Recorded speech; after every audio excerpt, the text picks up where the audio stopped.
Hello प्यारे बच्चों, कैसे हो आप सभी लोग। स्वागत है एक बार फिर से आप सभी का आपके अपने इस प्यारे से सिलेक्टिव लर्निंग अड्डा में। तो आज इस दमदार क्लास में है ना आपको पढ़ाने वाले हैं वैद्युत फ्लक्स क्या होता है, आवेश घनत्व क्या होते हैं, गॉस का प्रमेय क्या है, और उसके बाद गॉस के अनुप्रयोग में है ना कौन कौन से इंपॉर्टेंट है जो आपके एग्जाम में आएंगे। तो बहुत ही ज़्यादा ये इंपॉर्टेंट टॉपिक है ना। यहाँ पे क्वेश्चन किस तरह से है ना एग्जाम में आपके पूछे जाते हैं, सेम उसी तरह से मैं क्वेश्चन लेके आया हूँ आपके लिए। तो बस ये लेक्चर है ना आपके लिए बहुत ही ज़्यादा इंपॉर्टेंट होने वाला है। आप एक एक बात ध्यान से नोट करते हुए जाना है ना। यहाँ से आपको है ना 100% आपको पेपर में मिलने वाला है। यहाँ पे आप जितने भी टॉपिक देख रहे हो ना, ये सब आपके एग्जाम में आने वाला है इसी 2024 में। ठीक है, तो बहुत ही इंपॉर्टेंट है, आपके एग्जाम में आने वाला है ये। ठीक है, तो चलो है ना इसको स्टार्ट करते हैं। और अगर आप नए हैं तो आपको सब्सक्राइब करना है और अपने दोस्तों में क्या करना, शेयर करना है। देखो आपके वजह से हो सकता है किसी और का अच्छा हो जाए, तो इसलिए आप शेयर करें। ठीक है, और सब्सक्राइब इसलिए करें कि ऐसे ही सेम वीडियो है ना आपको फिर अगले टर्म पे मिलने वाले हैं, तो जिससे आपको है ना पहला वीडियो आपको ही मिले। ठीक है, और आपसे मिस ना हो, और आपके छोटे भाई बहन हो उनको भी आप बताइए है ना। यहाँ पर बहुत सारे इम्पोर्टेंट लेक्चर आपके लिए हो रहे हैं। चलो इस पे हम बात करते हैं। पहला आपका टॉपिक आवेश घनत्व क्या होता है। ठीक है, देखिए घनत्व वर्ड आप अगर जैसे सुने, ठीक है, तो अपने मन में ये लाएं, ये जो आवेश घनत्व होता है ना ये फैला किस में है। ठीक है, ये किस में फैला हुआ है। ठीक है, तो ये आपके आवेश घनत्व ध्यान रखना, अगर लंबाई में फैला होगा तो वो आपका रेखीय आवेश घनत्व होगा।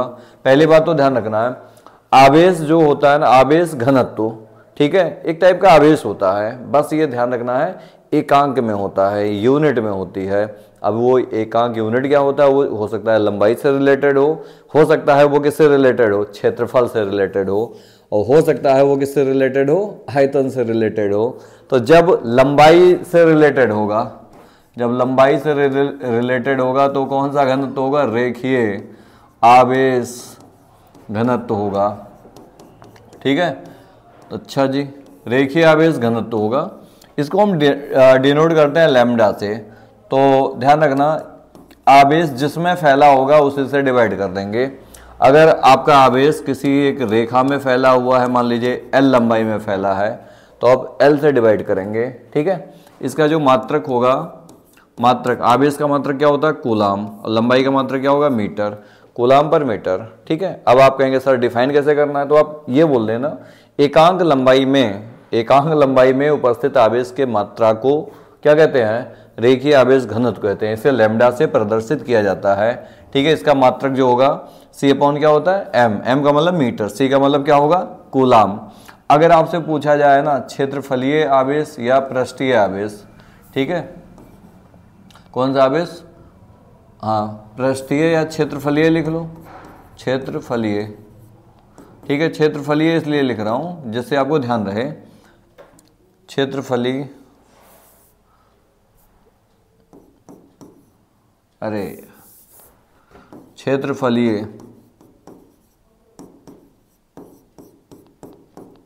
क्षेत्रफलीय आवेश, या इसी को कहते हैं क्या, पृष्ठीय आवेश। कौन सा आवेश, पृष्ठीय आवेश घनत्व, आवेश घनत्व। ठीक है, तो देखो एक मिनट, ये क्षेत्रफल से रिलेटेड है इसलिए मैंने लिखा, अगर कोई आवेश क्षेत्रफल में फैला है तो आप क्षेत्रफल से डिवाइड करोगे, और इसको डिनोट करते हैं किससे, सिग्मा से। ध्यान रखना Q अपॉन कितना होता है, A। अगर लंबाई में फैला होगा किससे डिवाइड करेंगे, बोलो, L से। अगर क्षेत्रफल में डिवाइड होगा किससे, क्षेत्रफल में फैला होगा तो किससे डिवाइड करेंगे, A से। अच्छा, तो इसको हम किससे डिनोट करते हैं, सिग्मा से, और इसको किससे करते हैं, लैम्डा से।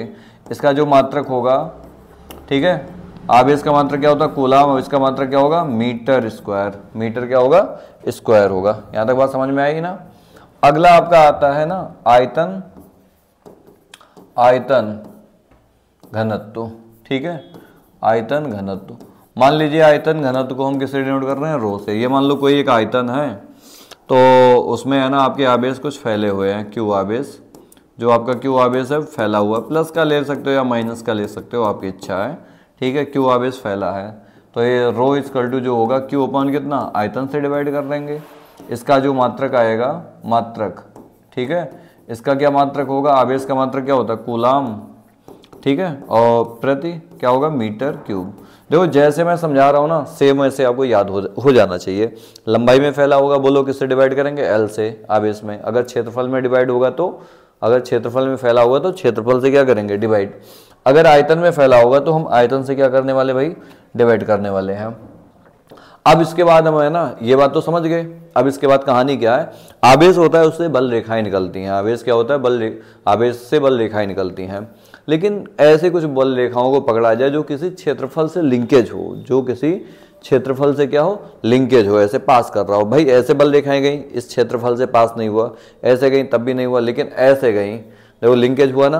तो जो बल रेखाएं किसी वैद्युत क्षेत्र से क्या हो, लिंकेज हो, संबंध हो, ठीक है, तो इसी को हम क्या कहते हैं, इन जो बल रेखाएं होती है ना, बल रेखाओं की संख्या को हम वैद्युत फ्लक्स कहते हैं। तो आया है यहाँ पे क्वेश्चन ऐसे आएगा, वैद्युत फ्लक्स क्या होता है, इसके मात्रक तथा विभव को लिखिए। बड़ा इंपॉर्टेंट क्वेश्चन है, ठीक है। तो देखो यहाँ पे मैं समझा दे रहा हूँ, जैसे समझा रहा हूँ ऐसे याद रखना।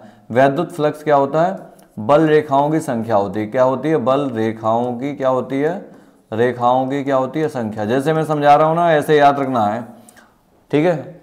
वैद्युत फ्लक्स क्या होता है, वैद्युत फ्लक्स क्या होता है, ये बल रेखाओं की संख्या होती है जो किसी पृष्ठ से क्या होती है, संबद्ध होती है, क्या होती है, संबद्ध होती है, ठीक है, लिंकेज होती है।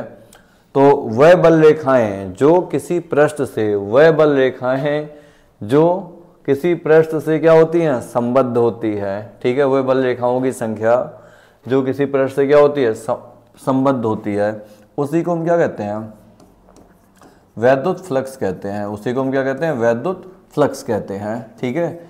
यह है क्या होता है, वैद्युत क्षेत्र, वैद्युत क्षेत्र, ठीक है, वैद्युत क्षेत्र की, वैद्युत क्षेत्र लिख लो E, तथा पृष्ठ के क्षेत्रफल, पृष्ठ के क्षेत्रफल, क्षेत्रफल A का अदिश गुणन हो, अदिश गुणन, ठीक है, अदिश गुणन वैद्युत फ्लक्स कहलाता है। वैद्युत क्या कहलाता है भाई साहब, फ्लक्स कहलाता है, वैद्युत फ्लक्स कहलाता है, ठीक है, कहलाता है, ठीक है। तो इसको हम किससे प्रदर्शित करते हैं, फाई से, मतलब E डॉट क्या होगा, A। अगर आप यहाँ से डॉट हटाओगे तो एक आएगा यहाँ पे कॉस थीटा, क्या आएगा, कॉस थीटा। तो जब अदिश दिया हो तो हम ऐसे डिनोट करेंगे, और जब आपको है ना कोई कोण दिया हो, जब क्या दिया हो, कोण, तो आप कॉस थीटा लगा लेंगे, है ना। यहाँ पे E लिख सकते हो इलेक्ट्रिक फील्ड का, यही आपका क्या है, वैद्युत फ्लक्स है, ठीक है, क्या है, वैद्युत फ्लक्स है, ठीक है भाई, इलेक्ट्रिक फ्लक्स है। अगर हम बात करें इनके मात्रक की, मात्रक देख लो, मात्रक क्या होगा, ठीक है, इनका जो मात्रक होगा फाई E का, ध्यान रखना है। E का मात्रक क्या होता है, न्यूटन पर कूलाम, और A का मात्रक क्या होगा, मीटर स्क्वायर। तो ये इसका मात्रक हो गया, लो भाई साहब, अरे चल जाओ, मीटर स्क्वायर। अगर हमें निकालनी है बीमा, क्या निकालनी है, बीमा, ठीक है। तो बल का मात्रक क्या होता है, mL/-2, और आवेश का मात्रक क्या होता है, A/T, ठीक है। और यहाँ पे लंबाई का मात्रक क्या होगा, L स्क्वायर, ठीक है। अब जो कटे काट दो, नहीं कटे तो कोई बात नहीं, जो M एक बार है तो M लिख लिया, ठीक है। और उसके बाद L का गुणा L में होगा L3, और बाकी T ऊपर गया तो T⁻⁻3, A भी ऊपर गया, कितना होगा, A⁻−1, ये इसकी बीमा हो गई भाई साहब, ठीक है। तो वैद्युत फ्लक्स होता क्या है, ये एक बल रेखाओं की क्या होती है, संख्या होती है, जो किसी काल्पनिक पृष्ठ से होके गुजरती है। तो किसी काल्पनिक पृष्ठ से बल रेखाएं गुजरती हैं तो भाई वहाँ पे होगा वैद्युत क्षेत्र। तो वैद्युत क्षेत्र और उस पृष्ठ के क्षेत्रफल का अदिश गुणनफल क्या कहलाता है, वैद्युत फ्लक्स कहलाता है। आप ये ध्यान रखेंगे। अच्छा एक बात बताऊँ आपको, यहाँ पे एक टर्म आएगा, है ना, यहाँ तक क्लियर है ना कहानी, यहाँ तक ठीक है। अब इसके बाद हम बात करते हैं किस पे, गॉस प्रमेय। देखिए क्वेश्चन ऐसे पूछे जाएंगे, स्थिर वैद्युत की में गॉस के प्रमेय का उल्लेख कीजिए और इसे क्या कीजिए, सिद्ध। आपको प्रूव भी करना है, कैसे लाना है हमें, ठीक है। तो देखो ये होता क्या है, मतलब गॉस प्रमेय कैसे बनाया गया। तो गॉस भाई साहब ने देखा कि मान लीजिए अगर आप एक कोई काल्पनिक पृष्ठ खींचते हैं किसी आवेश के चारों ओर, तो इससे जो बल रेखाएं निकलती हैं, इन्हीं बल रेखाओं को हम क्या कहते हैं, वैद्युत फ्लक्स कहते हैं, ठीक है। इन्होंने बोला कि सर एक कोई आवेश है, ठीक है, इसके चारों ओर एक आप काल्पनिक पृष्ठ खींचिए, अब चाहे जैसे भी खींचिए, बट वो आपका आवेश बंद होना चाहिए। आवेश कैसा होना चाहिए, बंद होना चाहिए। तो किसी आवेश के परिबद्ध घिरे काल्पनिक पृष्ठ से गुजरने वाले वैद्युत फ्लक्स, गुजरने वाली जो कुल बल रेखाओं की संख्या होती है, उन बल रेखाओं की संख्या को एक वर्ड में क्या बोलते हैं, वैद्युत फ्लक्स। यानी कि वैद्युत फ्लक्स उसी को बोलेंगे जो किसी पृष्ठ से होकर गुजरेगी। अगर पृष्ठ से नहीं गुजरी तो उसे हम फ्लक्स बोलने वाले नहीं है, ठीक है। तो आई होप यहाँ तक समझ में आया होगा। अब आगे समझो, ये आवेश है, आवेश के है ना चारों ओर कोई एक काल्पनिक पृष्ठ हमने मान लिया है ना। अब इस पृष्ठ से होकर गुजरने वाला जो कुल फ्लक्स होगा, ये कहता है सर कुल आवेश का, जितना आवेश होगा इसके अंदर उसका 1/ε0 गुना होता है। हम कहेंगे अच्छा कुल आवेश कितना है, Q है, तो Q अपॉन कितना होगा, ε0 होगा। अच्छा सर, यही किसका नियम है भाई, गॉस का नियम है। अब प्रूव कैसे करना है, तो देखो ध्यान से, उत्पत्ति में देख लो यार कैसे करना है इसको, उत्पत्ति में, ठीक है, ध्यान से देखना। मान लेते हैं ना इससे r दूरी पर एक बिंदु क्या है, P है, जहाँ पे है ना ये आपका वैद्युत क्षेत्र की दिशा हो गई, ठीक है। यहाँ पे एक छोटा सा क्षेत्रफल कट कर लिया, ठीक है। इस क्षेत्रफल की दिशा भी यहाँ पे इसी की दिशा में है, वो dA है, ठीक है, दोनों समान दिशा में है। तो आपका जो फ्लक्स आएगा फाई बराबर E डॉट, छोटा सा क्षेत्रफल होगा तो dA लगाएंगे भाई, ठीक है। बड़ा सा होगा तो क्या लगाएंगे, A लगाएंगे। डॉट हटाएंगे तो कॉस थीटा आएगा, क्या आएगा, कॉस थीटा। और आपको यहाँ पे देखो ध्यान से, दोनों समान दिशा में है ना, तो यहाँ पे क्या होगा, कॉस थीटा, कॉस थीटा है। अब ई का मान लिखना है यहाँ पे, ठीक है। ई का मान आप देखो आराम से लिख सकते हो, क्यों आवेश है तो 1/4πε0 वायु माध्यम में रखा है, क्यों अपॉन कितना, दूरी कितनी है, r²। एक काम करो यहाँ पे मान रख दो, फाई बराबर ये छोटा सा फ्लक्स आएगा यार, ठीक है, तो डी फाई, और ये जो काल्पनिक पृष्ठ है ना इसी को हम गॉसियन पृष्ठ भी कहते हैं, ठीक है। तो ई का मान रखो ये पूरा 1/4πε0 क्यू अपॉन कितना, r², और भाई dA है, dA को ऐसे रहने दो, और कॉस थीटा कह देगा सर हम समान दिशा में थे तो हमारा कोण कितना होगा, 0, और कॉस 0 का मान कितना होता है, 1 का गुणा इनमें करोगे j मिलेंगे, ठीक। अब हम क्या करते हैं ना, समाकलन करने पर, समाकलन करने पर, थोड़ा आसान सा मेथड बता रहा हूँ, शायद आपको ऐसा नहीं पढ़ाया गया होगा, ठीक है, यह बताया गया होगा, 1/4πε0 क्यू अपॉन कितना, r² dA, इंटीग्रेशन करना है दोनों का। इसका करेंगे तो ये फाई बन जाएगा, ये क्या बनेगा, फाई बनेगा, फाई ई, और 1/4πε0 क्यू अपॉन कितना, r²। यहाँ पे इंटीग्रेशन करने वाले हो इस पूरे गोले का क्षेत्रफल का, ठीक है, तो इसका जो पूरा क्षेत्रफल होगा 4π कितना होगा, r²। समाकलन का मतलब यही तो है भाई, पृष्ठ क्षेत्रफल ही निकाल रहे हो आप, ठीक है। तो यहाँ पे क्या लिखोगे, 4π r², बहुत ही आसान बता रहा हूँ, ठीक है। ये कट जाएंगे, ये भी कट जाएंगे, ये भी कट जाएंगे, यहाँ पे आपका आ गया फाई ई बराबर क्यू अपॉन कितना, ε0। लो इसकी उत्पत्ति हो गई, इतना सा लिख के आ जाना, 3 नंबर मिल जाएंगे आपको आराम से। अच्छा देखो फिर से सुन लो, गॉस प्रमेय ने कैसे प्रूव किया। इन्होंने बोला कि सर एक आवेश ले लो आप Q, ठीक है, इसके चारों ओर एक कोई काल्पनिक पृष्ठ खींचो, काल्पनिक पृष्ठ से गुजरने वाला कुल वैद्युत फ्लक्स, ठीक है, कुल उसके अंदर उपस्थित कुल आवेश के 1/ε0 गुना होता है। ये स्टेटमेंट लिख देना, उसके बाद उत्पत्ति के बाद ये पूरा कहानी। पहले आप क्या लिखोगे, डी फाई बराबर E × dA, ई का मान अभी रखेंगे dA, अभी डॉट हटाया हूँ तो यहाँ पे आया E dA cos theta, theta की जगह यहाँ पे देखो समान दिशा में दोनों थे, 0 ले लिया, ठीक है, तो मान 1 हो गया। ई का मान हम यहाँ से लिख सकते हैं बिंदु आवेश के कारण वैद्युत क्षेत्र की तीव्रता, पुराने वाले लेक्चर में मैंने पढ़ाया था, पढ़ लेना। भाई देखो बहुत इंपॉर्टेंट है, अगर अभी आप ध्यान नहीं देंगे ना तो समझ जाओ बहुत दिक्कत होने वाली है आपके साथ। तो आपको मैं बार बार है ना समझा रहा हूँ कि इंपॉर्टेंट है तो है, और आप यहीं पे इग्नोर करोगे ना तो फिर आपसे कुछ नहीं हो पाएगा। जैसे अभी आप आए हो ना वीडियो देखने, चाहते हो अच्छे नंबर आए, समझना चाहते हो ना, तो उसको ध्यान से देखो, इधर उधर फालतू में दिमाग मत लगाओ, ठीक है। अब टाइम तो ख़राब तो वैसे ही कर लिया है, तो कुछ नहीं, तो जब गंवाने के लिए कुछ है नहीं तो भाई पढ़ लो ना, नहीं तो फिर वीडियो ऐसे देखेंगे तमाम सारी, कुछ नहीं होने वाला।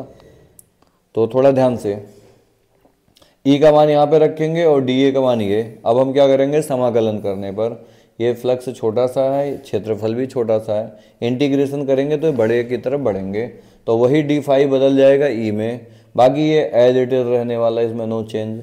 छोटा सा क्षेत्रफल है, बड़े क्षेत्रफल में बदलने वाला है। पृष्ठ दिख गया हमें कैसा है, गोलाकार है, ये हमने बनाया खुद।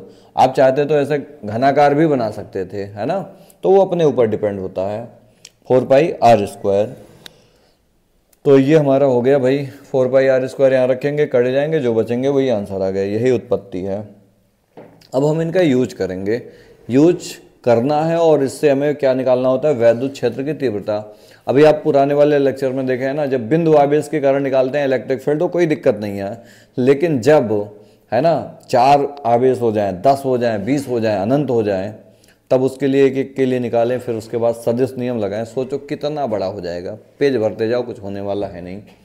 तो वहाँ पर बनाए, उसको निपटने के लिए ना, उससे निपटने के लिए हमें बताया गया गॉस का प्रमेय, है ना, गॉस बोलो या गॉस का प्रमेय बोलो, ठीक है। तो वहाँ से हम सॉल्व करके है ना आराम से इलेक्ट्रिक फील्ड ले आते हैं।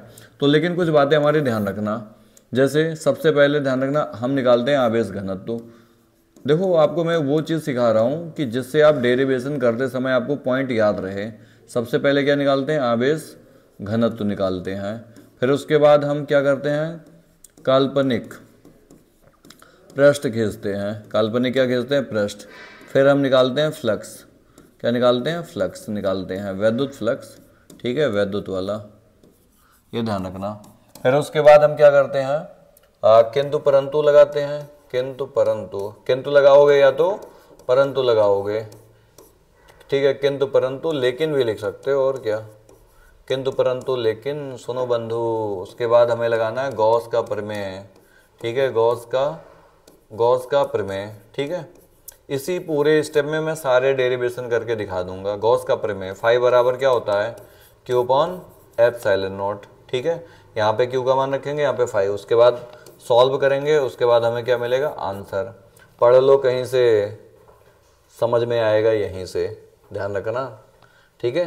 तो देखो ये सारी चीज़ें आपको कोई नहीं बताएगा भाई, जिसे पता है ना वो बस करते हुए चला जाएगा, तुम्हें ये नहीं बताएगा ना पहले ये स्टेप करने होते हैं, फिर ये करने होते हैं, फिर ये करने होते हैं। ये देखो ये बताने से आपके माइंड में एक मैप बन जाता है, जिससे आप कोई सा भी डेरिवेशन आसान तरीके से कर सकते हो। इसीलिए हमारा काम ही है हर चीज़ को आसान बनाना, बस आप हमारे साथ लगे रहना, मेहनत करना, ठीक है। जैसे क्वेश्चन में आ जाएगा कौन सा क्या लेना, अनंत लंबाई के आवेशित तार, ये आपके 2023 में, 22 में, 21 में आए हुए हैं, वो सन नहीं लिखा है इसमें। तो अनंत लंबाई के आवेशित तार के कारण है ना किसी बिंदु पर वैद्युत क्षेत्र की तीव्रता हमें ज्ञात करनी है। तो देखो यार हमारे पास ये है एक तार, ठीक है, बहुत बड़ा तार है, मान लीजिए बहुत बड़ा तार है, ठीक है। इस यहाँ पे इसको पॉइंट करते हैं P, ये है Q, इसकी लंबाई कितनी ले लेते हैं, L, ठीक है। तो ये हमने ले लिया, जितना क्वेश्चन में बोला उतना ले लिया। अब फिर इस पे आवेश रख देते हैं प्लस का, ठीक है। और हमने इससे है ना r दूरी पर एक बिंदु P है जहाँ पर इलेक्ट्रिक फील्ड ज्ञात करना है, ठीक है। इतना तो आपको है ना समझ में आना चाहिए। अनंत लंबाई के आवेशित तार लेना है और इसके निकट आपको बिंदु P पर है ना क्या निकालना है, वैद्युत क्षेत्र की तीव्रता निकालनी है। तो सुनो, आप सबसे पहले नंबर यही मान लेंगे, ठीक है। माना हमारे पास कोई एक आवेशित अनंत लंबाई का एक तार है जिसके निकट r दूरी पर एक बिंदु P है जहाँ पे वैद्युत क्षेत्र की तीव्रता ज्ञात करनी है। लिख ले जाओगे, एक अनंत आवेशित तार है ना, अनंत लंबाई का एक आवेशित क्या है, तार है, ठीक है, जिसको प्लस Q आवेश दिया गया है और जिसके रेखीय आवेश घनत्व कितना है, लैम्डा। उससे r दूरी पर है ना एक बिंदु P है जहाँ पे वैद्युत क्षेत्र की तीव्रता ज्ञात करनी है भाई, ठीक है। अच्छा, ज्ञात करनी है तो सबसे पहले पहला पॉइंट क्या बताया, आवेश घनत्व निकालेंगे। तो बताओ आप, आवेश घनत्व, ठीक है, आवेश घनत्व ये लिख लेना जो भी बोला था, ठीक है। आवेश घनत्व लैम्डा बराबर क्या बताया था मैंने, क्यू अपॉन जिसमें फैला हो उसी से डिवाइड कर देंगे। देखो एल लंबाई में फैला है तो एल से डिवाइड करो, ऐसे गुणा कर लो। क्यू इक्वल टू कितना आएगा, लैम्डा इंटू एल, इसको समीकरण 1 मान के छोड़ देंगे, ठीक है। अच्छा सर, ये थोड़ा सा डायग्राम मुझे हटाना पड़ेगा, काम करते हैं इसको हटा देते हैं, थोड़ा छोटा कर देता हूँ इस पार्ट को।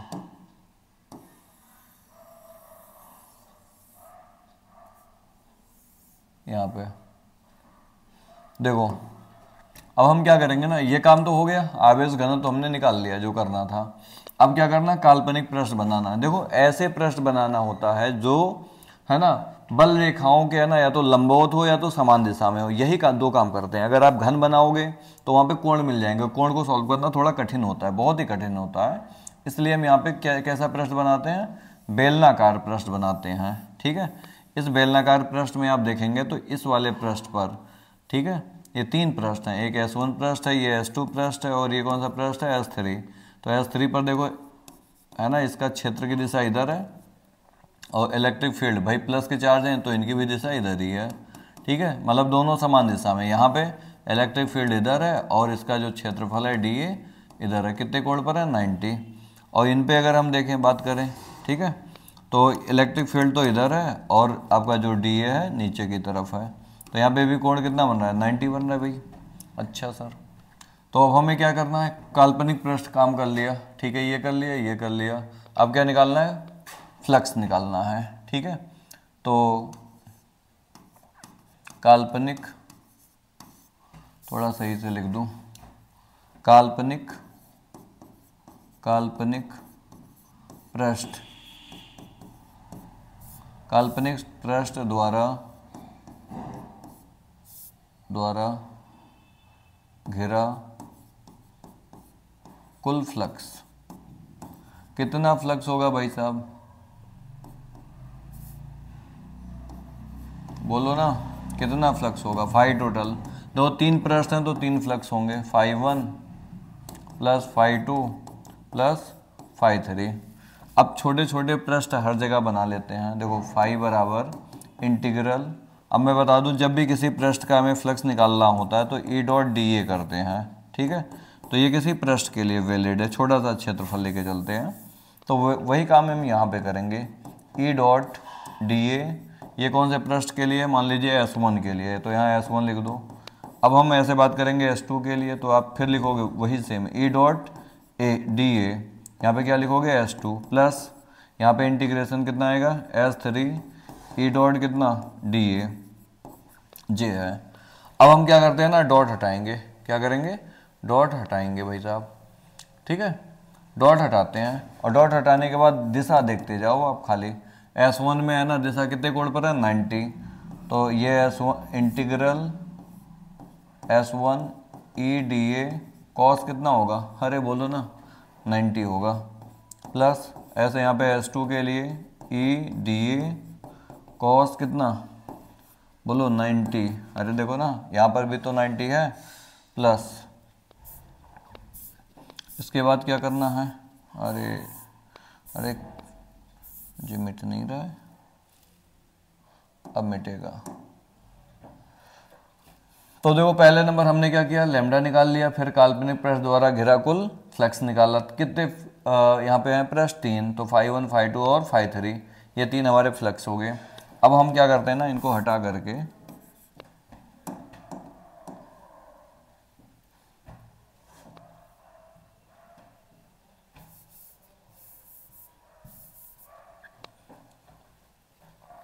अच्छा हाँ, अच्छा ये 3 हम यहाँ पे बताओ, cos 90 का मान कितना होगा, 0, इसका भी मान कितना होगा, 0, और इसको हम हटा करके यहाँ पे नाम लिख देते हैं मान, ठीक है। इसमें कुछ क्या दिक्कत हो रही है आज। अब हम क्या करेंगे, यहाँ पे एक मिनट, इसमें कुछ टेक्निकल इशू हुआ है, देखो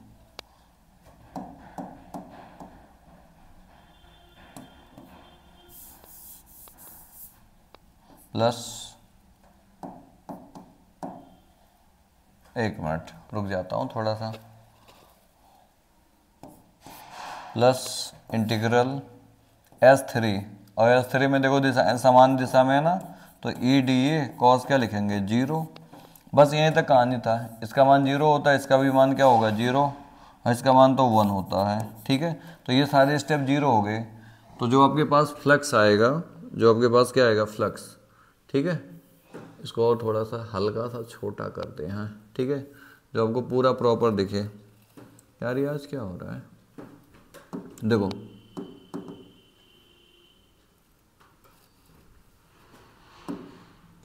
तो यहाँ पे है ना जो टोटल फ्लक्स होगा फाई बराबर ये 0 बचा ये, ठीक है, ई।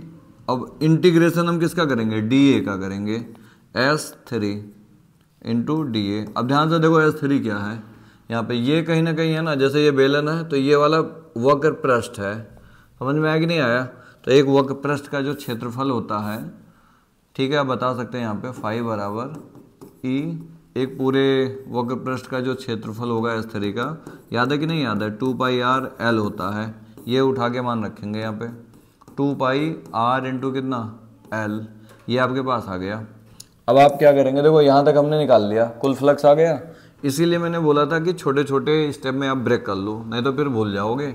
अब क्या लिखेंगे, इन तीन में से कोई एक वर्ड लिख लो, किंतु। क्या लिखा, किंतु। क्या लिखोगे, गॉस के प्रमेय से, किंतु गॉस के, गॉस, चल जा यार क्या हो रहा है आज, ठीक है, गॉस के प्रमेय से। अब गॉस के प्रमेय क्या होते हैं, फाई बराबर आप जानते हैं क्यू अपॉन क्या होता है, एप्सिलॉन नॉट, याद है कि नहीं याद है। अब यहीं पे मान रख देंगे, फाई का मान ये उठा के यहाँ रखो, और क्यू का मान वहाँ से यहाँ रखो, ठीक है। तो E into 2 pi r into L बराबर क्यू का मान जे है लेमडा इंटू एल अपॉन कितना एप्सिलॉन नॉट, ये कट जाएंगे।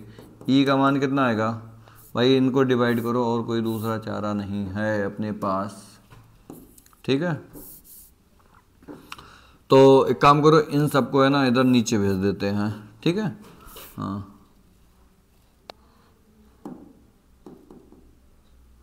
इन सबको देखो, ये सब है ना नीचे भेज दो, तो ऊपर बचेगा, ऊपर लिखा जाएगा आपका लेमडा, क्या लिखा जाएगा, देखो ये आपका लेमडा बचा है यहाँ पे, तो ये हम लेमडा लिखेंगे यहाँ पे, ठीक है, हाँ। चल जाए यार, चल जाए, क्या हो रहा है आज, कहीं कुछ। लेमडा हम लिखेंगे, अब क्या लिखेंगे, लेमडा,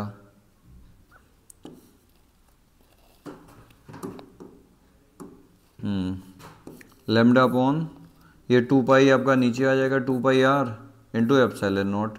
थोड़ा इसको सदिश के रूप में लिखते हैं, किसके रूप में लिखते हैं, सदिश के रूप में। अगर हम सदिश रूप में लिखना चाहें ना, वेक्टर ई बराबर, यहाँ पे आपका आएगा lambda upon 2 pi r epsilon naught और आर कैप, ये आपका सदिश रूप में हो गया, ये मैग्नीट्यूड और ये कैप, ठीक है। चाहो तो आप 4 पाई भी लिख सकते हो, बट इतना इनफ है, ठीक है। तो आपका इतना है, इसको आप ध्यान से नोट कर लीजिए।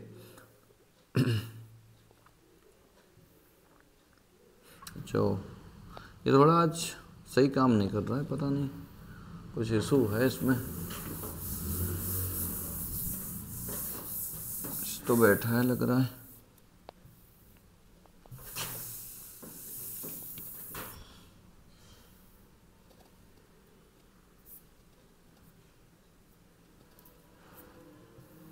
मच्छर मर गया एक,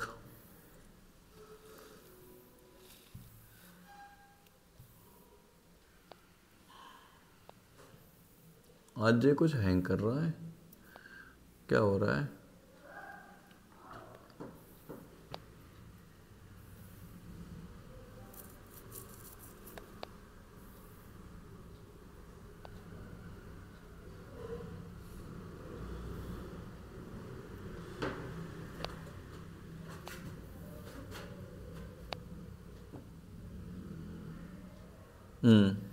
तो ये है ना, इसको आप पूरा नोट कर लो, है ना।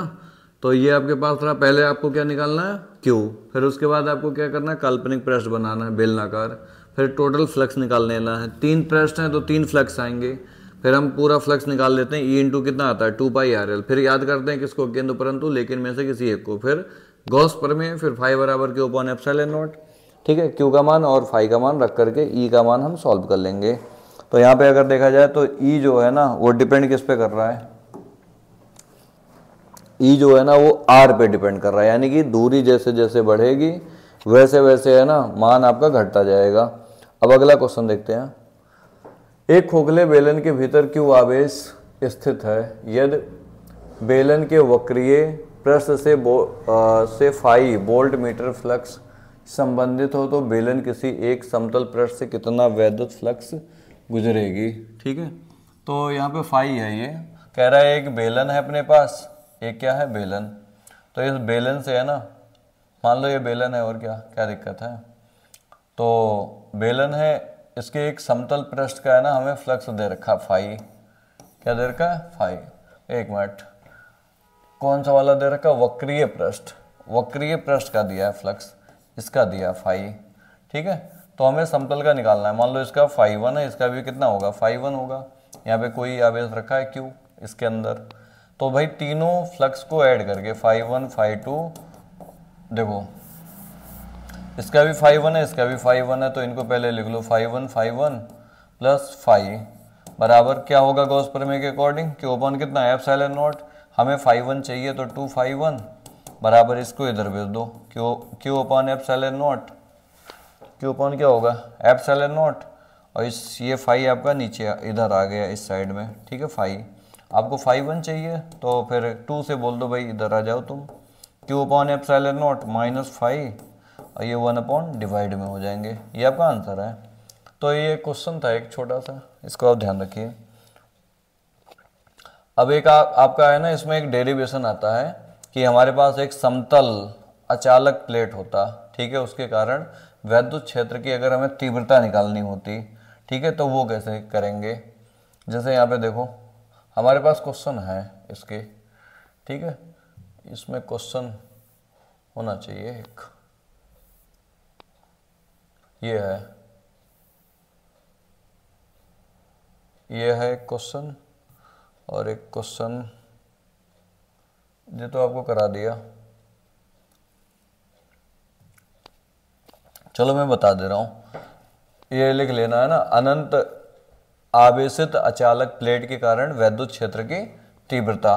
ठीक है, तो हमारे पास एक प्लेट है जिसको है ना एक समान रूप से क्या किया गया है, आवेशित किया गया, अचालक प्लेट है। ठीक है, तो जिसके चारों ओर अंदर बाहर है ना आपको इलेक्ट्रिक फील्ड मिलने वाला है। इसमें अगर आवेश देते हैं ना तो इसके अंदर भी जा सकता है। तो इससे है ना आर दूरी पर एक बिंदु P है जहाँ पे हमें क्या निकालना है, वैद्युत क्षेत्र की तीव्रता, वही काम करना है।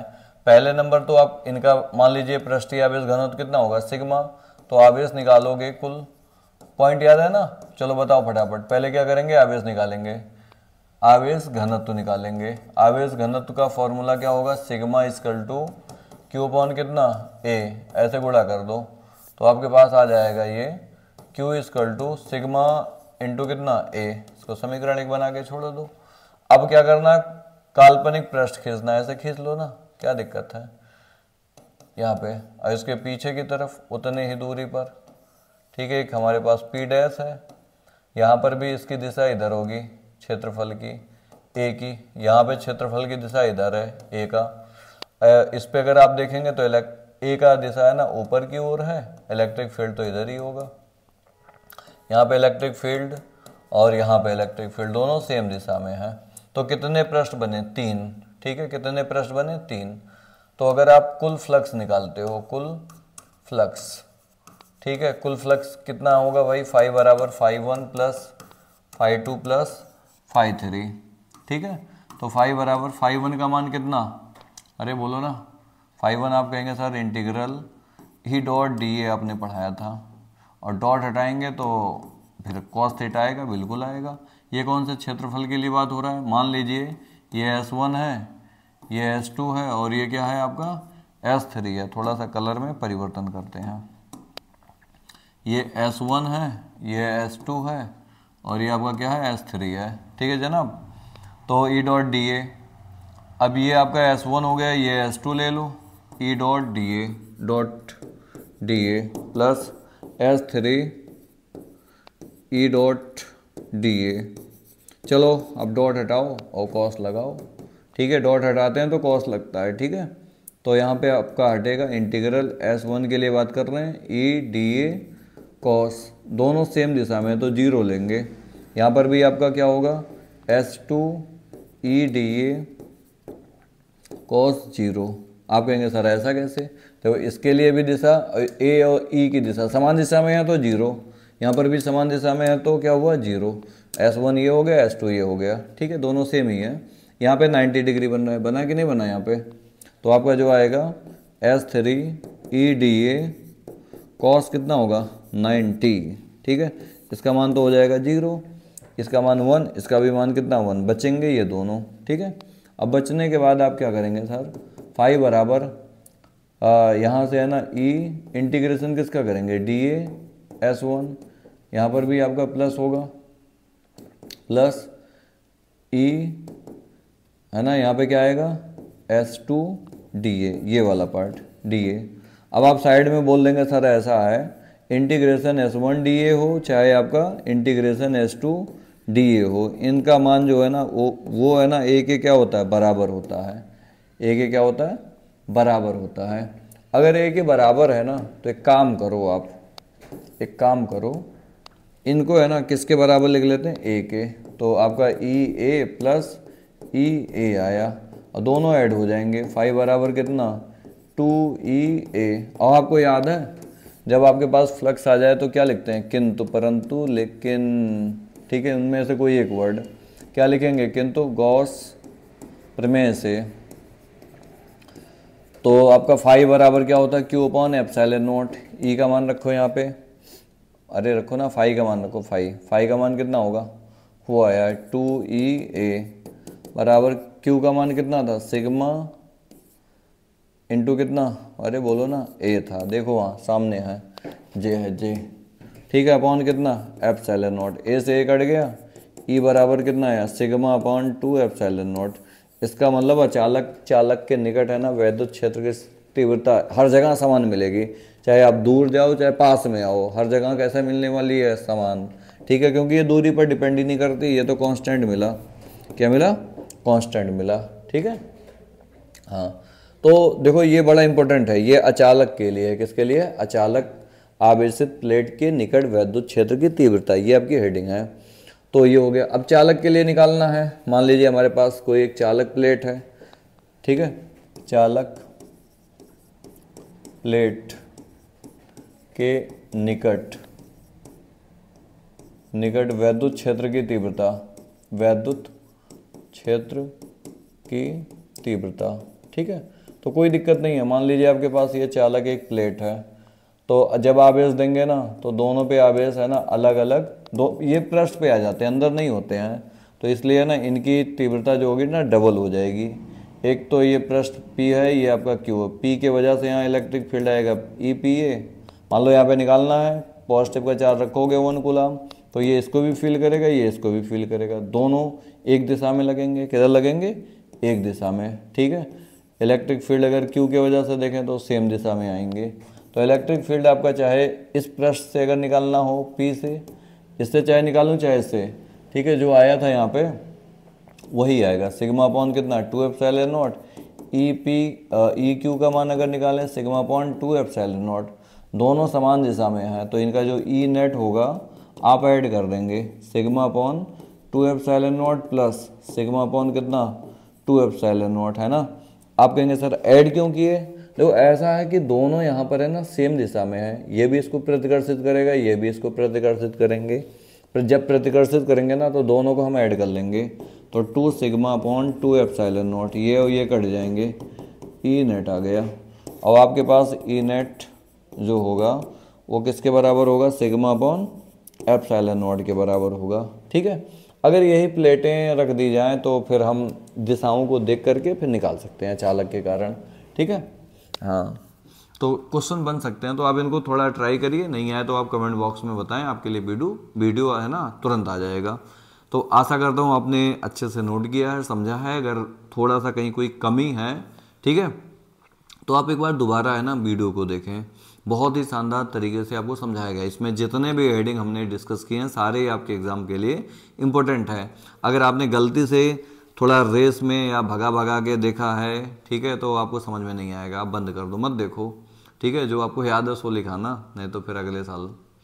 तो मैं नहीं चाहता कि आपके साथ ऐसा कुछ हो, ठीक है। तो आप है ना मेहनत करें, मेहनत का मतलब लिखें, उसके बाद उसको रिवीजन करें, फिर आप समझें। नहीं समझ में आया कमेंट बॉक्स में छाप दो, नहीं आया फिर बनाऊंगा तुम्हारे लिए वीडियो। लेकिन हमारे जैसे आपको मेहनत करना पड़ेगा। अगर मैं आधे घंटे पढ़ा रहा हूँ तो आपको भी आधा घंटा रिवीजन करना है, तब आपका कुछ होगा, ठीक है। तो मिलते हैं आपसे नए क्लास में, तब तक आप खुश रहिए, मस्त रहिए, पढ़ते रहिए।